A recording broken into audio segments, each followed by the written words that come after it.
बुधवार के दिन ये एक गलती भूल कर भी मत करना, वरना आपकी मेहनत का फल रुक सकता है। तो आज की ये कथा अंत तक जरूर सुनना, क्योंकि इसमें दी गई आखिरी सीख आपकी जिंदगी पलट सकती है।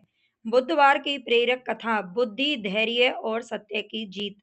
एक छोटे से गांव में माधव नाम का एक ईमानदार लेकिन साधारण बुद्धि का युवक रहता था। वह मेहनती तो था, पर निर्णय लेते समय हमेशा जल्दबाजी कर बैठता था। इसी कारण उसके कई काम अधूरे रह जाते। गांव के बुजुर्ग लोग अक्सर उसे समझाते, बुद्धि और धैर्य साथ हों तभी सफलता मिलती है, जल्दबाजी में हमेशा काम बिगड़ते ही हैं। पर माधव इस बात को हल्के में लेता। एक बुधवार की सुबह गांव के मंदिर में विशेष पूजा हो रही थी। पंडित जी ने कहा, आज बुद्धि के देव श्री गणेश भगवान की आराधना का दिन है। जो भी सच्चे मन से प्रार्थना करेगा उसे सही मार्गदर्शन मिल जाएगा। माधव ने सोचा, मेरे काम तो अटक ही रहे हैं, क्यों ना आज सच्चे मन से प्रार्थना करूं।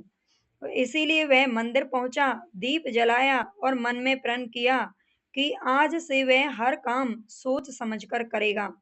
रुकिए, सबसे बड़ी ताकत हमारी यही होती है प्रार्थना की, कि जब हम प्रार्थना करते हैं तो हमारा मन उस चीज को स्वीकार कर लेता है और हमारा मन दृढ़ निश्चय कर लेता है कि हाँ, अब मुझे इसी रास्ते पर चलना है। इसीलिए हम कहते हैं कि प्रार्थना करने से चमत्कार होते हैं। उसी दिन गांव के बाहर एक व्यापारी आया। उसने घोषणा की कि वह अनाज खरीदने आया है और जिसे सबसे अच्छा सौदा लगे उसी से वह व्यापार करेगा। कई लोग लालच में आकर कम दाम पर बेचने को तैयार हो गए। माधव भी अनाज बेचने गया, लेकिन उसने जल्दी फैसला नहीं किया। उसने व्यापारी से कुछ सवाल पूछे, क्या तोल सही है या नहीं, भुगतान कैसे होगा और बाकी गांव वालों को क्या शर्तें दी जा रही हैं।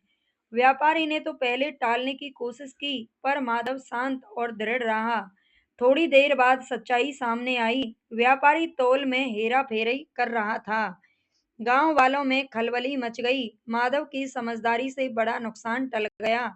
व्यापारी शर्मिंदा होकर सही तौल और उचित दाम पर सौदा करने को मजबूर हो गया। गांव के लोग माधव की तारीफ करने लगे, आज तो तुम्हारी बुद्धि चमक उठी। शाम को माधव फिर मंदिर गया। उसने धन्यवाद देते हुए कहा, आज समझ में आया कि बुद्धि केवल पढ़ाई से ही नहीं, सही समय पर धैर्य और सत्य से निर्णय लेने से आती है। पंडित जी ने मुस्कुराकर कहा, यही बुधवार का संकेत है।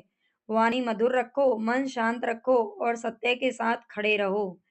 उस दिन के बाद माधव की जिंदगी बदल गई। वह हर काम से पहले सोचता, सलाह लेता और फिर कदम बढ़ाता। धीरे धीरे उसका काम भी बढ़ा और सम्मान भी। गांव में लोग उसका उदाहरण देने लगे, देखो, जिसने धैर्य और बुद्धि को अपनाया है वही आगे बढ़ा है। तो इस कथा से आपको क्या सीख मिली है, आप मुझे कमेंट में जरूर बताना। कथा का संदेश है कि बुधवार हमें यही सिखाता है कि बुद्धि, धैर्य और सत्य, इन तीनों के साथ लिया गया निर्णय कभी व्यर्थ नहीं जाता। जल्दबाजी हमेशा नुकसान पहुंचाती है, जबकि शांत मन सफलता की राह ले जाता है, दिखाता है और मंजिल तक ले जाता है। तो इसलिए आप भी अपने जीवन में हमेशा बुद्धि से काम लें। जल्दबाजी किसी भी काम में अच्छी नहीं होती है। कमेंट में ओम गणेशाय नमः जरूर लिखें।